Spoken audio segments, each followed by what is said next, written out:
കാണൂ പരസ്യരഹിതമായ ഏറ്റവും പുതിയ എപ്പിസോഡുകൾ.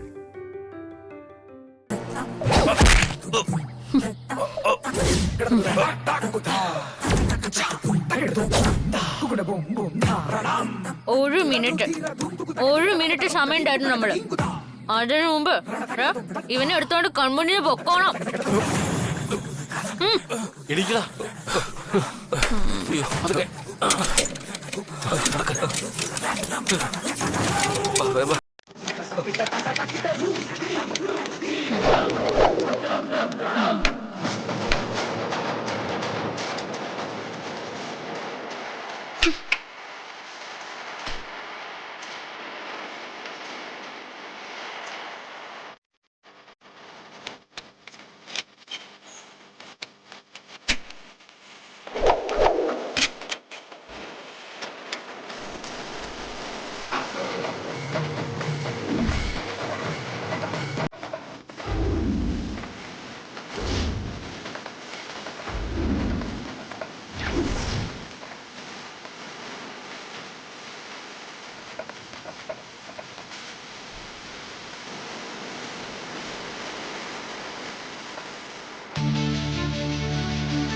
വണ്ടി സ്റ്റാർട്ട് ആവുന്നില്ല.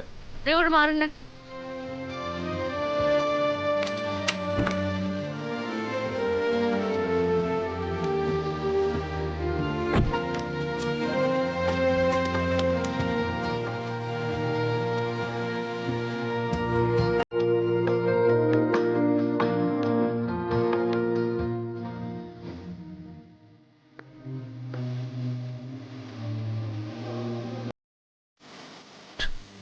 ഇനിയൊന്ന് സ്റ്റാർട്ട് ചെയ്തേ. ഇനിയൊന്ന് സ്റ്റാർട്ട് ചെയ്യും.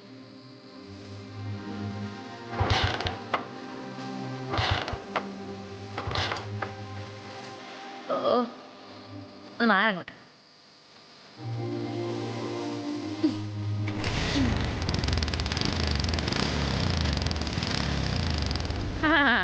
പൈസ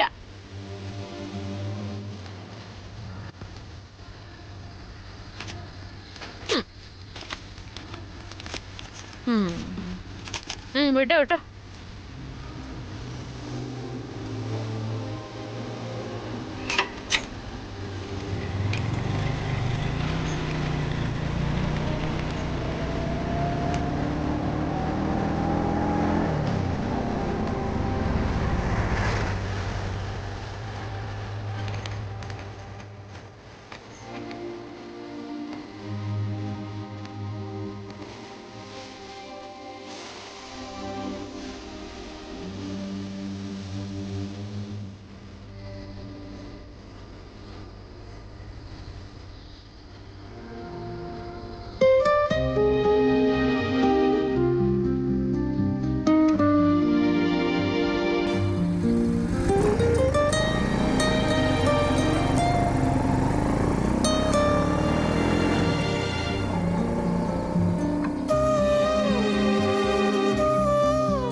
രാജാറാം കേറ്. എവിടേക്ക് എവിടേക്കാ നീ ഈ വെപ്രാളപ്പെട്ട്? നീ എന്താ അങ്ങനെ ചോദിക്കുന്നത്? മനസ്സിലാവാത്തോണ്ട് തന്നെ. എടാ ശ്രീലക്ഷ്മിടാ. ശ്രീലക്ഷ്മിയോ? എവിടെ? രാജാറാം നീ എന്താ ഇങ്ങനെ സംസാരിക്കുന്നത്? ശ്രീലക്ഷ്മിയെ നീയും കണ്ടതല്ലേ? നീ ഇവിടേക്ക് വന്നതും നീ അന്വേഷിക്കുന്നതും നിന്റെ കാമുകിയായിരുന്ന, നിന്റെ ഭാര്യയായിരുന്ന ശ്രീലക്ഷ്മിയെ. അതോ ശ്രീലക്ഷ്മിയെ മറന്ന് നീ വേറൊരു ജീവിതം ജീവിക്കാൻ തീരുമാനിച്ചോ? Shut up! നീ എന്തൊക്കെയാ പറയുന്നത്? നീ ഇപ്പൊ കണ്ടില്ലേ എന്റെ ശ്രീലക്ഷ്മി? കണ്ടില്ലേന്ന്? എടാ, ഞാൻ ആരെയാണോ അന്വേഷിക്കുന്നത് അവളെ ഞാൻ കണ്ടെത്തി കഴിഞ്ഞു. എനിക്കറിയാമായിരുന്നു നീ പറഞ്ഞു നിർത്താൻ പോകുന്നത് അവിടെ തന്നെ ആവുമെന്ന്. പക്ഷേ നീ ഇപ്പൊ പറഞ്ഞതിൽ ഒരു തിരുത്തുണ്ട്. നീ അന്വേഷിച്ച് കണ്ടെത്തിയത് നിന്റെ ശ്രീലക്ഷ്മി അല്ല. ശ്രീലക്ഷ്മിയെ പോലെ മുഖസാദൃശ്യമുള്ള മറ്റൊരു പെൺകുട്ടിയെയാണ്. ഈ നാട്ടിൽ എവിടെയോ ജനിച്ചു വളർന്ന മറ്റൊരു പെൺകുട്ടിയെ. നീ എന്തൊക്കെയാ രാജാറാമി പറയുന്നത്? എന്റെ ശ്രീലക്ഷ്മിയെ കണ്ട എനിക്ക് തിരിച്ചറിയില്ലെന്നോ? എടാ, അത് ശ്രീലക്ഷ്മി തന്നെയാണ്, എനിക്ക് ഉറപ്പാത്. നിന്റെ ആ ഉറപ്പിന്മേൽ നിന്നുകൊണ്ട് തന്നെ ഞാനൊരു സംശയം ചോദിക്കട്ടെ. നിന്റെ ഭാര്യ ശ്രീലക്ഷ്മിയുമായി നീ എന്ത് സമാനതകളാണ് ഇപ്പൊ പോയ ആ പെൺകുട്ടിയിൽ നീ കണ്ടത്? ശ്രീലക്ഷ്മിയുടെ മുഖത്തെ നിഷ്കളങ്കത എന്നൊക്കെ നീ ഇടയ്ക്കിടയ്ക്ക് പറയാറുണ്ടല്ലോ. അങ്ങനെ ഒരു നിഷ്കളങ്കത ഈ പെൺകുട്ടിയിൽ നീ കണ്ടോ?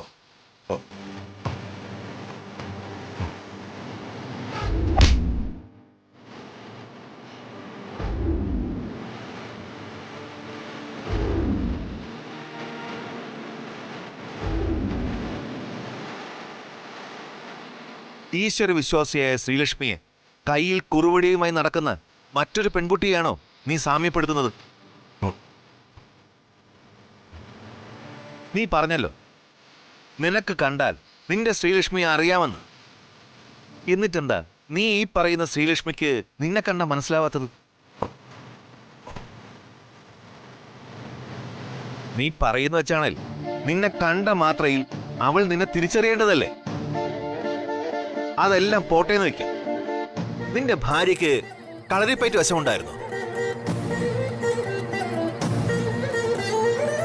അമ്പലവും പ്രാർത്ഥനയുമായി നടന്നിരുന്ന നിന്റെ ഭാര്യയെ പോലെ അല്ല കയ്യിൽ കുറുവടിയുമായി ആരെയും കൊല്ലാൻ മടിക്കാത്ത ആ പെൺകുട്ടി. നീ ഏത് രീതിയിൽ ആലോചിച്ചാലും നിന്റെ ശ്രീലക്ഷ്മിയുടെ നേരെ ഓപ്പോസിറ്റ്. ഒറ്റ നോട്ടത്തിൽ കാണുമ്പോ ശ്രീലക്ഷ്മിയെ പോലെ ഇരിക്കുന്ന ഈ നാട്ടിൽ ഈ സാഹചര്യത്തിൽ ജനിച്ചു വളർന്ന മറ്റൊരു പെൺകുട്ടി. ആദ്യ കാഴ്ചയിൽ എനിക്കും തോന്നി അത് സത്യം. നിന്റെ മനസ്സിൽ മുഴുവൻ ശ്രീലക്ഷ്മി ആയതുകൊണ്ട് നിനക്ക് കൂടുതലായി തോന്നി എന്നേ ഉള്ളൂ. നീ തന്നെ ഒന്ന് ആലോചിച്ച് നോക്ക്. ശ്രീലക്ഷ്മിയെ പോലെ ഇരിക്കുന്ന ഒരാളെയാണോ അതോ സാക്ഷാൽ ശ്രീലക്ഷ്മി തന്നെയാണോ നിനക്ക് വേണ്ടതെന്ന്?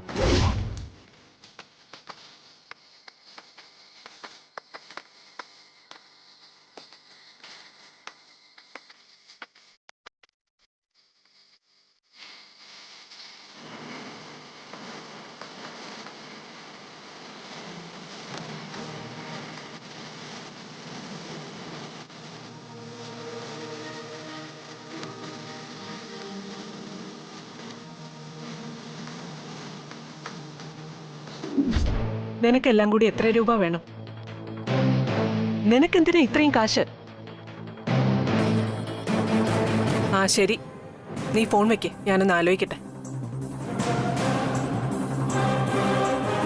മറ്റവളാ രേഷ്മ. അവൾക്കെന്തോ സാധനം വാങ്ങണം, 25,000 രൂപ കൊടുക്കാൻ. ഇതിപ്പോ ആവശ്യം നമ്മുടേതായതുകൊണ്ട് കൊടുത്തല്ലേ പറ്റൂ. അവള് പ്രസവിച്ച ആ കുഞ്ഞിനെ ഒന്ന് കൈ കിട്ടിയിട്ട് വേണം ആ ശല്യത്തിനെ ഒന്ന് ഒഴിവാക്കി വിടാൻ. അമ്മേ, എനിക്ക് തോന്നുന്നത് അവള് നമ്മുടെ കയ്യിൽ നിന്ന് മനഃപൂർവ്വം കാശ് വാങ്ങിക്കൊന്നുന്നാ. കാശൊക്കെ മേടിച്ചിട്ട് അവസാനം കുഞ്ഞിനെ തന്നില്ലെങ്കിൽ നമ്മൾ എന്ത് ചെയ്യും? കുഞ്ഞിനെ വാങ്ങാനൊക്കെ എനിക്കറിയാം. പ്രസവിച്ച് കഴിഞ്ഞാ പിന്നെ അവൾ ആ കുഞ്ഞിനെ പിന്നെ ഒന്ന് കാണുക പോലും ഇല്ല. അന്നത്തെ പോലെ ഇവിടെ കയറി വന്നാലോ?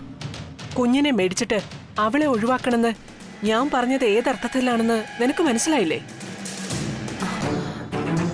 സത്യം പറഞ്ഞ ഇപ്പോഴാ എനിക്ക് ചെറിയ ധൈര്യമൊക്കെ വന്നു തുടങ്ങിയേ. അമ്മ കുറച്ചുകൂടി നേരത്തെ വരേണ്ടതായിരുന്നു. വന്നതൊക്കെ കൃത്യസമയത്ത് തന്നെ. പക്ഷെ ഉള്ളിൽ എന്തോ ഒരു ഭയം പോലെ, എന്തോ ഉടനെ സംഭവിക്കുമെന്നൊരു തോന്നല്. എന്ത് സംഭവിച്ചാലും നമ്മുടെ പദ്ധതിയിൽ നിന്ന് ഒരടി പിന്നോട്ട് വെക്കില്ല രാജലക്ഷ്മി. അല്ലമ്മേ, എനിക്കൊരു സംശയം. പ്രസവിച്ചു കഴിഞ്ഞാലുടനെ കുഞ്ഞിനെ നമ്മളെടുത്താ അതിനാര് പാല് കൊടുക്കും? പ്രസവത്തോടെ അമ്മ മരിക്കുന്ന കുട്ടികൾ എങ്ങനെ വളരും? അതുപോലെ ഈ കുട്ടിയും വളർന്നോളും. വളർത്തിയെടുക്കും ഞാൻ.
ദിവി, നീ ഇങ്ങനെ ഈ പെൺകുട്ടിയുടെ പിന്നാലെ പോകുന്നതിൽ അർത്ഥമില്ല. ഞാനിപ്പോഴും തറപ്പിച്ചു പറയുന്നു, ഇത് നിന്റെ ശ്രീലക്ഷ്മി അല്ല.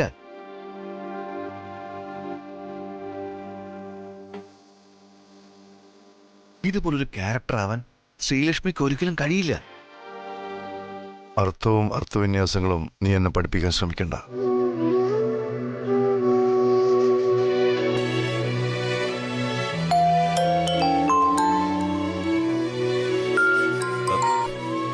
ഹലോ. ഹലോ രാജാറാം സർ, ഞാൻ കൃഷ്ണയാ സംസാരിക്കുന്നത്. ആ പറയൂ കൃഷ്ണ. അതെ സർ, ഞാനിപ്പോ ശ്രീയുടെ വീട്ടിലാണ് നിൽക്കുന്നത്. അങ്കിളിന് ശ്രീയെ കാണണമെന്ന് അതിയായ ആഗ്രഹം പറയുന്നു.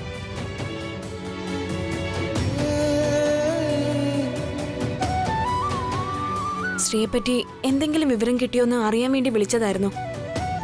കൃഷ്ണ, അത്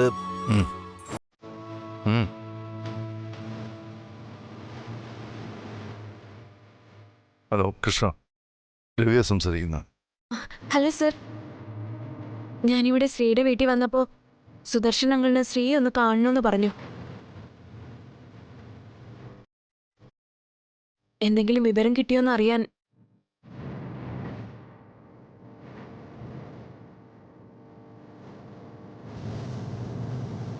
ഹലോ സർ. ആ കൃഷ്ണ, നിങ്ങൾക്കെല്ലാം ആശ്വാസമാകുന്നൊരു വാർത്തയാണ് എനിക്ക് പറയാനുള്ളത്. ശ്രീലക്ഷ്മിയുടെ അച്ഛനോട് പറയും ശ്രീലക്ഷ്മിയെ ഞങ്ങൾ കണ്ടുവന്നു. സർ, അങ്കിൾ ആന്റി, ശ്രീ രേസർ കണ്ടുന്ന്.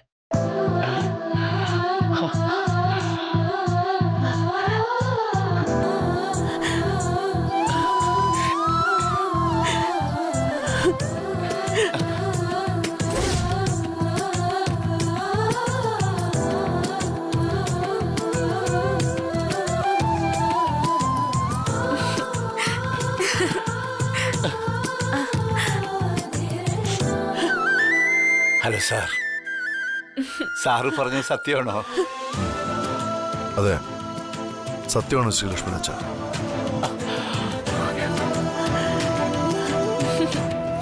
ഒരു കുഴപ്പവും സംഭവിക്കാതെ പൂർണ്ണ ആരോഗ്യവതിയായി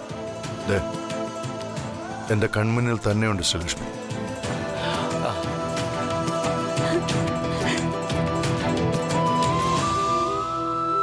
സാർ, മോൾക്കൊന്ന് ഫോൺ കൊടുക്കാമോ? അവളുടെ ശബ്ദം ഒന്ന് കേൾക്കാനുള്ള കൊതി കൊണ്ടാ. അത് ശ്രീലക്ഷ്മി കുറച്ച് മാറി അപ്പുറത്ത് നിൽക്കുന്ന. അതെ സാർ വേഗം മോളെ കൂട്ടി വരണം. എന്റെ കുട്ടിയേക്കാൾ നിറയെ കാണണം എനിക്ക്. ശ്രീടച്ച, അങ്ങനെ വേഗം ഇവിടുന്ന് വരാൻ പറ്റില്ല. ഇവിടെ ആക്സിഡന്റ് കേസുമായിട്ട് ബന്ധപ്പെട്ട് കുറച്ച് ഫോർമാലിറ്റീസ് കൂടെ ഉണ്ട്. അതുകൂടെ കഴിഞ്ഞാൽ ഞങ്ങൾ വേഗം അങ്ങോട്ട് വരാം. സാർ എന്നാ ഞങ്ങൾ അങ്ങോട്ട് വരട്ടെ. അയ്യോ, വയ്യാതിരിക്കുന്ന ഈ സമയത്ത് യാത്ര ചെയ്യണ്ട. ആ. ഒരു കാര്യം ചെയ്യാം, ഞാൻ ഈ ഫോണിലേക്ക് ഇപ്പൊ വീഡിയോ കോൾ വിളിക്കാം. എന്നിട്ട് ശ്രീലക്ഷ്മിയെ കാണിച്ചു തരാം. അതുപോലെ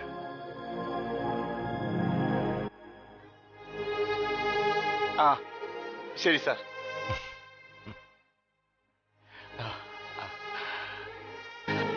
ദേവി സാർ മോളെ വീഡിയോ കോൾ വിളിച്ച് മോളെ ഇപ്പൊ കാണിച്ചു തരാന്ന്.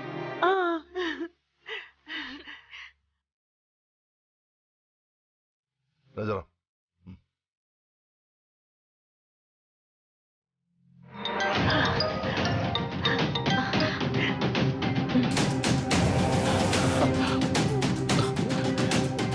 എവിടെ സാർ ഞങ്ങളുടെ മോള്?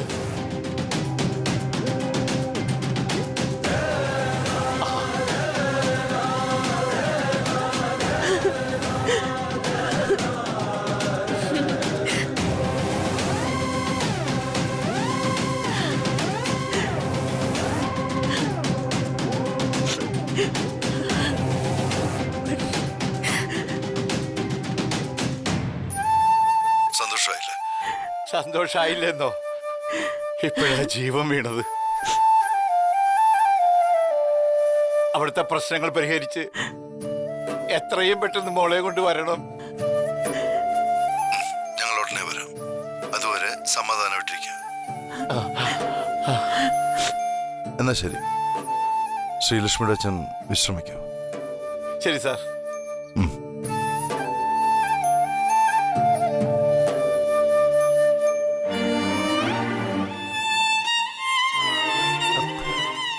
നീ ഇതെന്ത് ഉദ്ദേശത്തിലാ രവി? നിന്റെ വാക്കുകളിൽ പോലും സംശയമുണ്ട്. നിനക്ക് തന്നെ സംശയമുള്ളപ്പോ നീ എന്തിനാ സുദർശൻ ചേട്ടന് വാക്ക് കൊടുത്തത്? പിന്നെ ഞാൻ എന്ത് ചെയ്യണം? രോഗിയായ ആ മനുഷ്യനോട് എന്താ പറയേണ്ടതെന്ന് നീ എനിക്ക് പറഞ്ഞതാ. ഈ നാട്ടിലെ ഏതോ ഒരു പെൺകുട്ടിയെ കാണിച്ചു കൊടുത്തിട്ട് ശ്രീലക്ഷ്മിയാണെന്ന് പറഞ്ഞ? അതിനുവേണ്ടി തന്നെ ഞാൻ കാണിച്ചു കൊടുത്തത്. പലതും മുൻകൂട്ടി കണ്ടിട്ടാ ഞാൻ സംസാരിക്കുന്നത്. നിന്റെ സംശയം ശ്രീലക്ഷ്മിയുടെ അച്ഛനോ അമ്മയ്ക്കോ അടുത്ത കൂട്ടുകാരിയായ കൃഷ്ണയ്ക്കോ ഉണ്ടാകരുത്. ഞാൻ ഉറച്ചു വിശ്വസിക്കുന്നത് എന്റെ മനസ്സ് പറയുന്നു. ഇത് ശ്രീലക്ഷ്മി തന്നെ.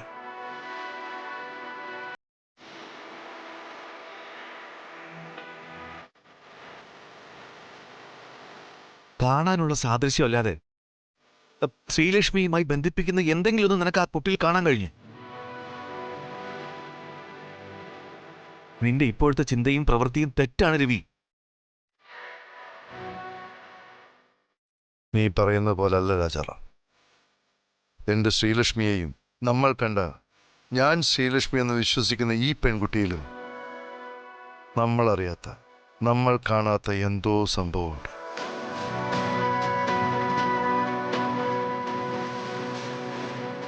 എനിക്കത് തീർച്ചയാണ്.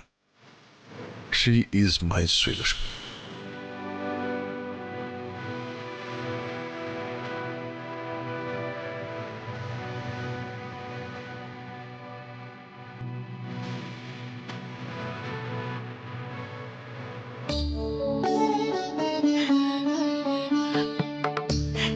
എന്റെ കരിക്കോത്തി അമ്മയോട് എങ്ങനെ നന്ദി പറയണമെന്ന് എനിക്കറിയില്ല. ഒന്നോ രണ്ടോ വാക്കുകൊണ്ട് പറഞ്ഞ് അവസാനിപ്പിക്കാനും ആവില്ല. പെറ്റമ്മയുടെ മനസ്സുരുകിയുള്ള പ്രാർത്ഥനയ്ക്ക് എന്നായാലും ഫലം ഉണ്ടാവുമെന്ന് കേട്ടിട്ടുണ്ട്. അതനുഭവിച്ചവളാ ഇപ്പൊ മുന്നിൽ നിൽക്കുന്നത്. ഇതിനൊക്കെ ഞാനും എന്റെ കുടുംബവും എന്നും കരിക്കോത്തിയമ്മയോട് കടപ്പെട്ടിരിക്കുകയാണ്. എന്റെ കുട്ടിയെ വേഗം എന്റെ മുന്നിലെത്തിക്കണം.